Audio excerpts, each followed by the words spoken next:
Ingin kukatakan sesuatu. Bab 475. Sean mengutus John untuk mencari Cynthia, dan mengikutinya keluar dari Bogor. Namun, setelah meninggalkan Bogor, John hilang kontak. Sean khawatir sesuatu telah terjadi padanya. Cynthia tidak mungkin kembali sendirian dan John juga sangat mungkin kembali. Sementara, sebagai keturunan keluarga Yuwono, kemampuan anti pengintaian dan anti penguntit yang dimilikinya sangat kuat. Jika Juan tahu John mengikutinya, kemungkinan besar dia akan mempersulit John. Sean tidak ingin Maureen tahu tentang Cynthia untuk saat ini, jadi dia berkata, John sedang ada urusan, jadi dia meninggalkan Bogor. Setelah beberapa saat, dia akan datang menemui kita di Inggris. Petik 2. Oh. Petik 2. Maureen melihat koper yang sudah dikemas dengan penuh semangat dan kebahagiaan. Dia tidak tahan untuk tidak mengeluarkan ponselnya dan mempostingnya di Instagram. Memulai perjalanan bulan madu. Emoji senang. Maureen jarang memposting sesuatu. Jadi, ketika dia mempostingnya, kolom komentarnya langsung meledak dan disukai oleh semua orang. Sean pun terkejut. Sayang, apa semua pengikutmu di Instagram tidak ada yang tidur? Ini sudah jam 2 subuh, tapi dalam beberapa detik, mereka masih menyukai postinganmu. Petik 2. Maureen tersenyum malu. Siapa suruh dia menjadi Dewi Top di seluruh negeri? Mana ada pengikutnya yang tidak akan menyalakan notifikasi Instagram miliknya? Maureen mengambil ponselnya dan menunjukkan pada Sean. Sayang, jangan cemburu. Sebagian besar orang yang menyukainya adalah wanita. Beberapa laki-laki ini semuanya. Sean tidak menyuruh Maureen untuk menjelaskan. Iya, aku percaya padamu. Kamu tidak perlu menjelaskan ini padaku. Petik 2. Menikah dengan seorang istri yang merupakan dewi yang cantik, jika tidak ingin ada pengikut lawan jenis, itu tidak mungkin. Ditambah dengan status tinggi keluarga Susetia, bahkan jika orang-orang itu tidak mengejar kecantikan Maureen, mereka akan berusaha mendapatkan nomor Maureen dari Suhendra. Tepat pada saat itu, ponsel Maureen berdering. Sean dan Maureen sama-sama tidak menyangka, siapa yang masih menelepon jam 2 subuh begini. Ketika Maureen melihatnya, dia mendapati bahwa yang meneleponnya adalah Jingga Pangalila. Jingga adalah teman kuliah dan teman satu kos-kosan yang cukup dekat dengan Maureen saat kuliah. Dia juga anak generasi kedua di Bogor. Dia menikah di Inggris dan dengar-dengar menikah dengan orang yang sangat baik. Jingga baru saja bertanya di kolom komentar Maureen kemana dia akan berbulan madu. Maureen baru saja menjawab bahwa dia akan pergi ke Inggris.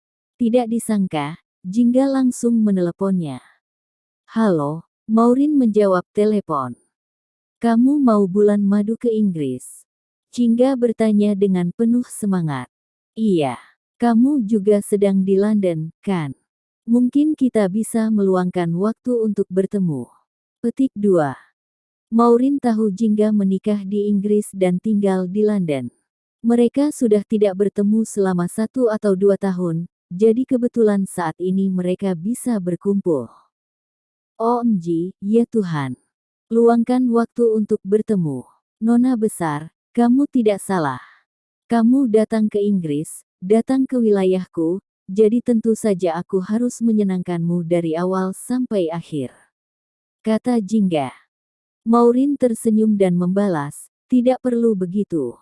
Kakek suamiku juga ada di Inggris, jadi kami tidak perlu merepotkanmu. Petik 2. Oh, si tuan muda misterius dari keluarga Yuwono, kan? Aku dengar ceritanya dari Mega dan yang lainnya. Oh, ya, kebetulan Mega dan Belinda juga sedang senggang. Selain itu, mereka terus berteriak-teriak ingin datang ke Inggris untuk bertemu denganku. Kebetulan kamu datang ke sini untuk berbulan madu. Aku akan menyuruh mereka pesan tiket untuk datang bersamamu. Kita berkumpul berempat, kata Jingga. Maureen, Jingga, Mega, dan Belinda adalah teman satu kos-kosan saat kuliah. Mereka selalu memiliki hubungan yang cukup baik. Selain itu, mereka semuanya sangat cantik. Dari segi penampilan saja, Mega dan Belinda berada di level A, Jingga di level S, sementara Maureen di level SSS. Jika berdiri di jalanan yang besar, mereka semua menjadi barisan wanita cantik. Maureen menyahut, "Hah," mengajak Mega dan Belinda. Petik 2. Iya. Mereka berdua terus ribut ingin datang menemuiku ke Inggris, jawab Jingga, sekalian saja pergi bersama kalian besok. Pesawat kalian jam berapa? Petik 2. Besok kami naik pesawat pribadi. Petik 2. Jingga tidak terkejut. Dia sudah tahu situasi keluarga Maureen. Bagus kalau begitu. Aku akan menyuruh mereka berkemas. Sampai jumpa besok, teman lama. Petik 2. Halo. Petik 2. Maureen masih ingin mengatakan sesuatu, tapi Jingga sudah buru-buru menutup telepon dan segera memberitahu dua teman kos-kosan lainnya. Maureen pun menghela napas, tetapi memikirkannya dengan hati-hati. Jika ada teman-teman kuliah yang menemaninya dan berkumpul di Inggris, itu memang cukup menyenangkan. Sayang, aku punya teman sekelas kuliah bernama Jingga yang menikah di Inggris dan sekarang di London. Ada dua orang lagi bernama Mega dan Belinda. Besok mungkin mereka akan pergi ke Inggris bersama kita. Apa boleh? Petik 2. Maureen meminta pendapat Sean. Pesawat pribadi itu milik keluarga Susetia, jadi mana bisa Sean menolak? Tentu saja boleh berkumpul dengan teman kuliah di laut terbuka. Ketika sampai di sana, aku bisa mengundang mereka untuk makan, minum, dan jalan-jalan. Tapi, untuk akomodasi, aku harus mengatur mereka tinggal di hotel. Aku tidak bisa membiarkan mereka ikut ke rumah kita. Kamu juga tahu, keluarga Yuwono adalah keluarga yang misterius, jadi kami tidak boleh membiarkan sembarangan orang tahu di mana kami tinggal. Petik 2. Maureen tersenyum dan mengangguk. Petik 2. Tidak lama kemudian, keesokan paginya, Sean dan Maureen bersama Martin dan Sisi tiba di bandara. Sisi sangat bersemangat dan terus saja bertanya. Ayah, aku harus memanggil kakek ayah apa? Petik 2. Berapa umur adik ayah yang paling kecil? Bisakah dia bermain denganku? Petik 2. Apa di Inggris ada Disneyland? Petik 2. Sean menaiki pesawat sambil menggendong Sisi dan menjelaskan padanya dengan sabar. Maureen. Petik 2. Baru saja menaiki pesawat, terdengar suara dua gadis yang ceria. Ternyata itu adalah dua teman kuliah Maureen, Mega dan Belinda. Mega sangat menggemaskan. Dia pendek, tingginya hanya sekitar 150 cm, tapi dia memiliki penampilan yang cukup bagus. Belinda memiliki sosok tubuh yang baik, tetapi tampaknya perawatan wajahnya tidak cukup baik. Dibandingkan dengan Maureen, dia tampak hampir 5 tahun lebih tua dari Maureen, tidak seperti teman seumuran. Mega, Belinda, Maureen balas menyapa kedua teman kuliahnya dengan gembira. Halo, apa kabar? Sean turut tersenyum dan menyapa mereka berdua. Mega tersenyum dan bertanya, halo, Sean, kita bertemu lagi.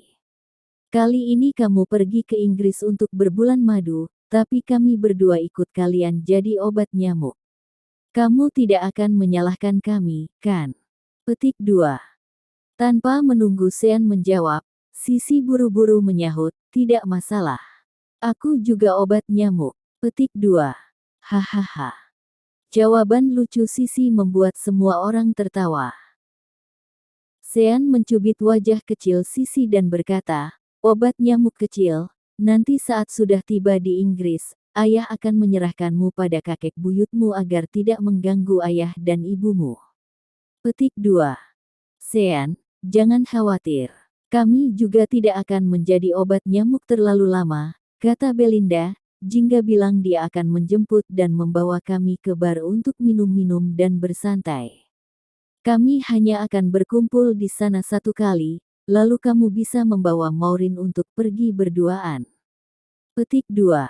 Mau pergi ke bar. Petik 2. Sean berpikir sejenak. Jika pergi ke bar, tidak cocok bagi Sisi untuk ikut ke sana. Martin tidak ingin pergi ke bar, jadi dia berkata, Sean, begini saja. Ketika tiba di Inggris, biar Maureen berkumpul bersama teman-temannya dulu, sementara kamu bawa kita pergi menemui kakekmu saja. Petik 2.